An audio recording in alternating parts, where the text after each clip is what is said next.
good morning. Welcome to the Institute of Health and Social Care Management's annual conference, brought to you this year in partnership with Oracle Health. We're absolutely delighted to be offering all of these content elements today. This has been a huge undertaking to coordinate it, and my grateful thanks, before we do anything else, to Jade Maloney and Charlotte Joseph, who've really coordinated all of the activity. Thank you, Paddy. Yes, my jacket is a considered purchase. It's been bought for me actually by my beautiful fragrant wife, Mrs. Wilks, who decided that raspberry is the season's colour. So there we are. I'm resplendent in raspberry today. We won't be blowing any raspberries today, however, because we've got an action-packed day full of really interesting content. We're looking at leadership, operational management, and innovation as the three streams. We've got a fantastic first up little hors d'oeuvre, if you will, that I'm going to be delivering on how to manage up for those of you who are of an early bird inclination. And then we're moving into the keynote of the day, where I'm going to be interviewing the one and only Dr. Amanda Begley. Amanda is Executive Director of Digital and Transformation at Health Innovation Network South London. She's also a very long-term supporter of the Institute, and we're really looking forward to that.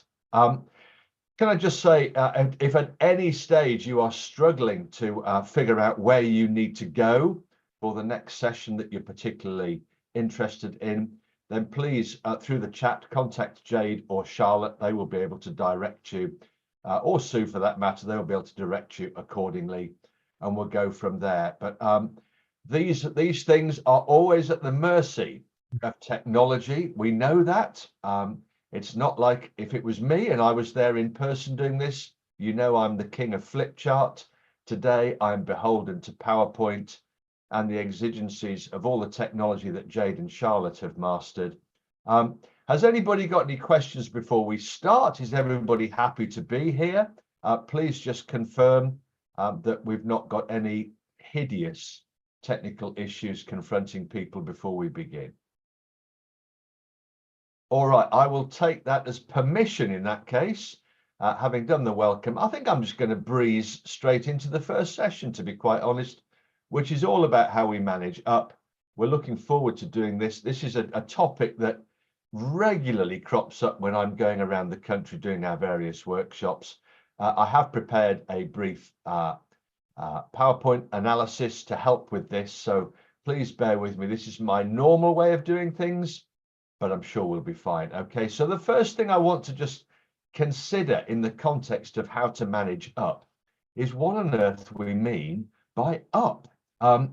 It's always an interesting thing that people have this hierarchical vision in their minds of an organization or a boss, and they consider that managing up means literally the hierarchical position above one.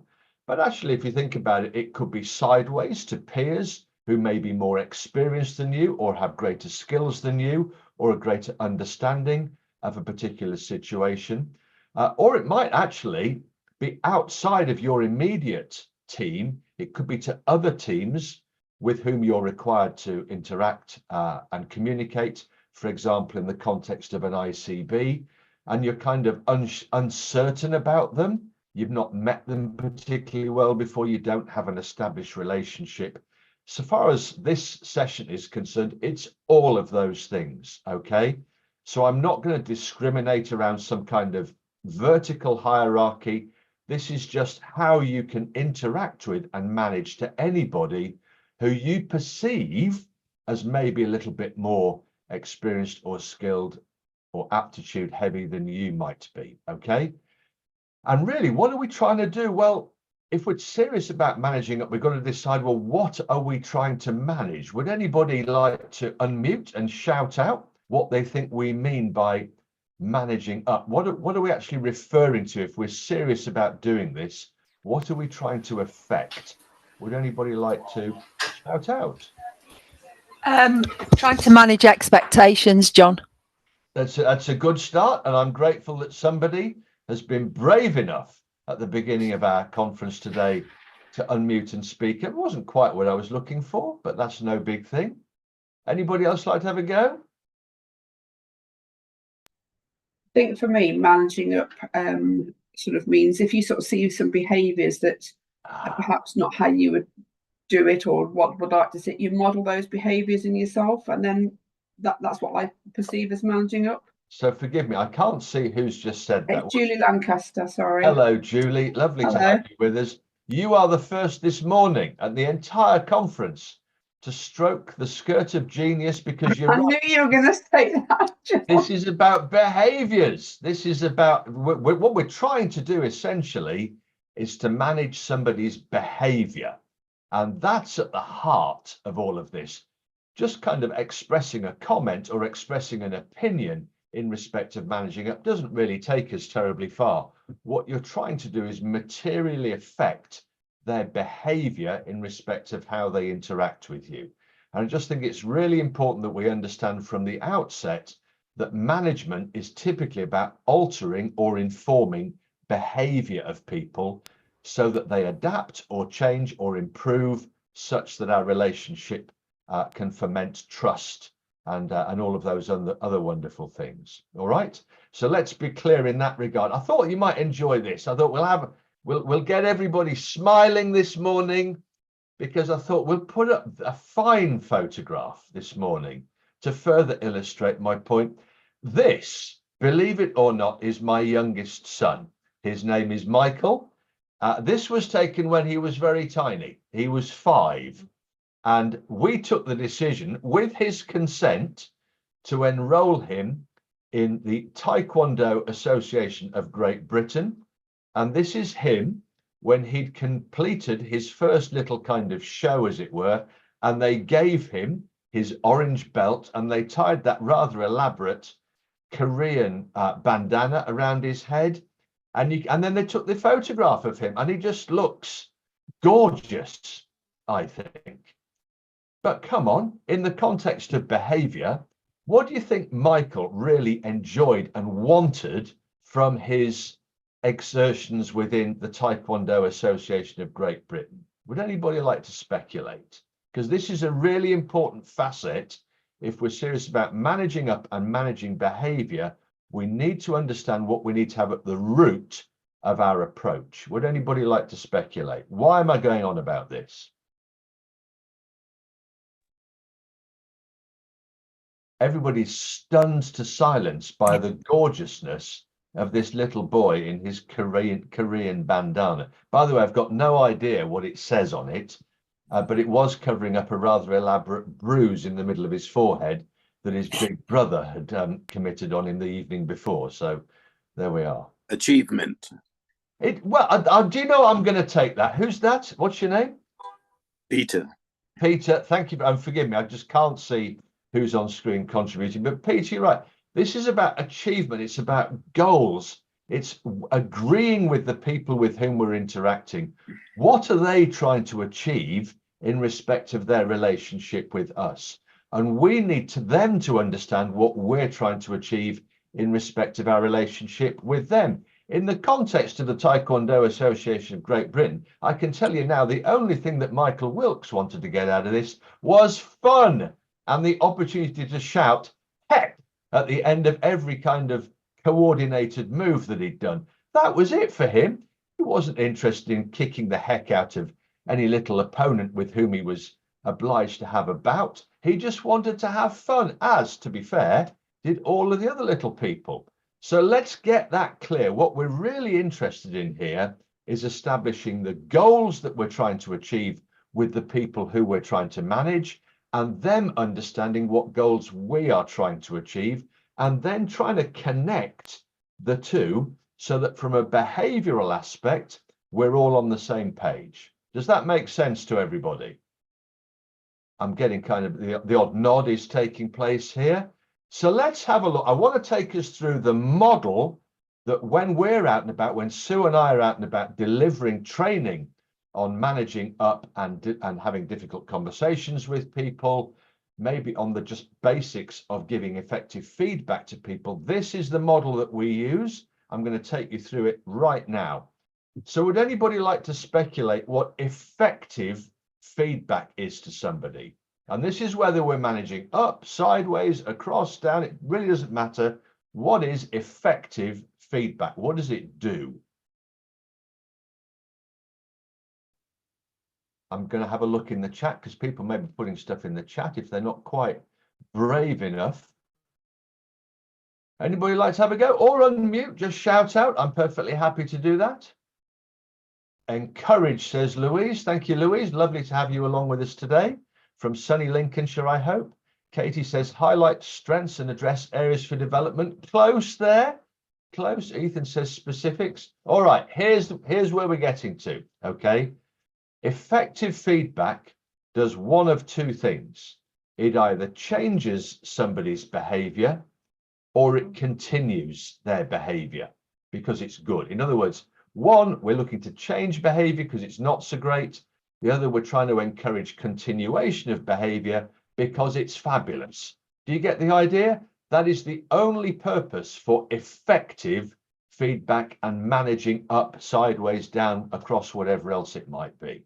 If all we're doing is giving a compliment or making an opinion known, that may not necessarily be effective. It might be nice, superficially it might blow some sunshine somebody's way or make them consider what their actions are provoking, but it's not necessarily materially affecting their behavior. And as we've already discussed today, that's at the heart of this.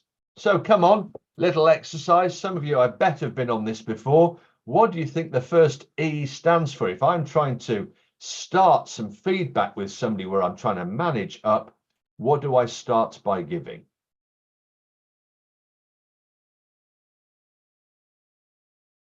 Anybody like to speculate? Encouragement. That would be nice. And we've got engagement, we've got empathy, we've got explanation. Examples. Oh, who's that? Anne Morgan. Anne Morgan, you are the second this morning. Thank to brush you. the skirt of genius. The first thing that we do is that we try to explain to them, we give them an example of a specific behavior that we personally have seen, heard, or experienced, and we're looking for them to reflect upon it. Get the idea? We need to be as forensically fact-based and accurate about this as we possibly can be. But the fact is, this is a direct example of something that we personally have seen, heard, or experienced. This model doesn't work particularly if we're just trying to do it from the point of view of hearsay, or somebody from within another team has come across and has said something to us that they've heard about. It really only works if it's something that we personally have seen, heard, or experienced. Okay, but we give an example to them about what we've seen, heard, or experienced. And then when we've described that in as much detail as we can muster, what do you think we then do? What's the next E all about? So we've got encouragement. Anybody else like to have a shout out? You're very welcome. Effect. Oh, who's that? It's me again, Julie. Oh, Julie, you're on one this morning. No, I'll keep my mouth shut. No. You're the trailblazer. You're the pioneer. You're the person prepared to take arrows in the front as well as in the back. Good for you, you know. Yes, what we describe is there's the example, and now we describe the effect that we feel that behavior that we have seen, heard, or experienced has had. And that might be positive, it might be negative. It all depends on the nature of the behavior that we've observed. Okay, when we've described the effect to them, what do you think the S might stand for?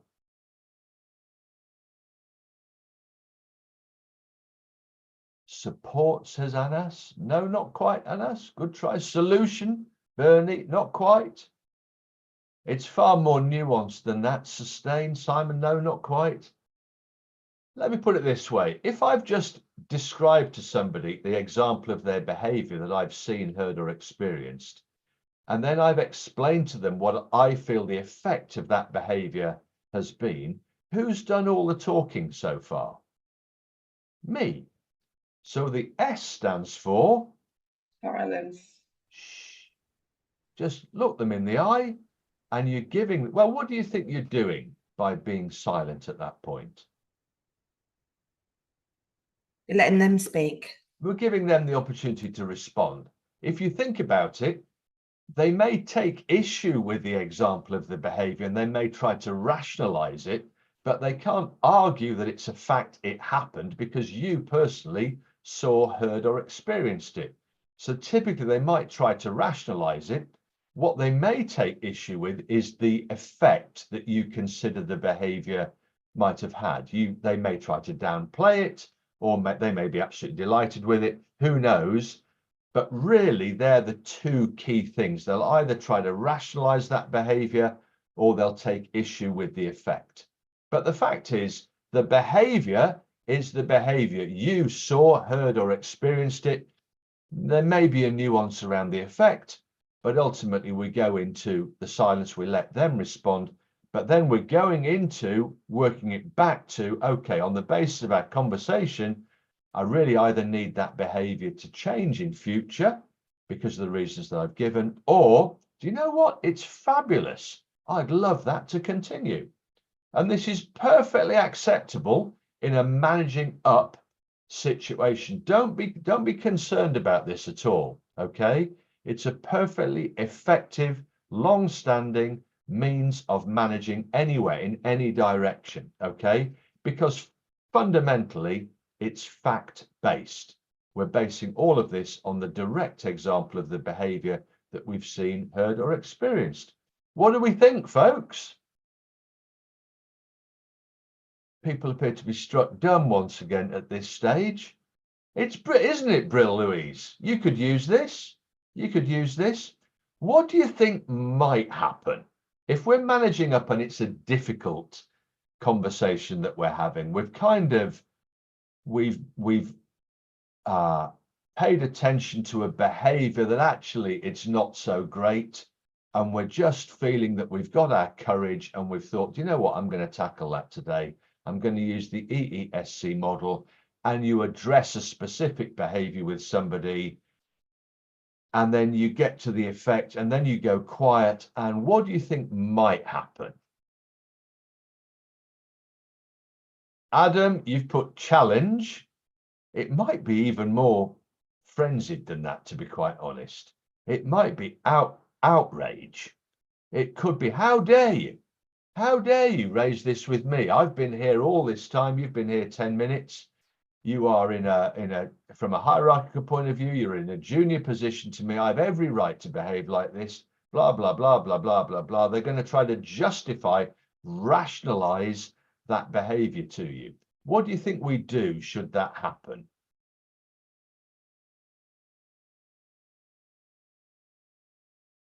Anybody, there's a lot of writing going on in the chat that it's a little tricky for me to read it all as we go along. What do you think we might do should that happen? Should the person react really aggressively to it, or just outright flat deny it? What do you think we do?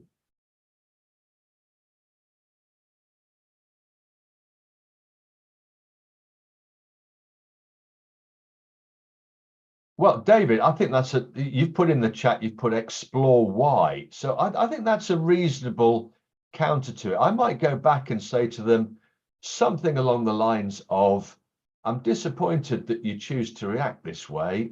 I've simply been trying to explore a particular behavior that I had a bit of an issue with, and this is the effect that it had either on others or on me personally. And I'm surprised and a bit disappointed that you're choosing to react this way.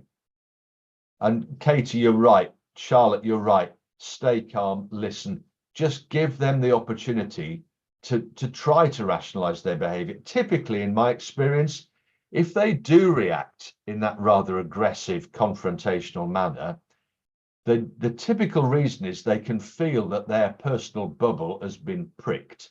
They probably know that they're in the wrong. They've known that for some time, but for whatever reason, they've decided to wrap themselves in this cloak of impermeability, and they're choosing to behave in that manner.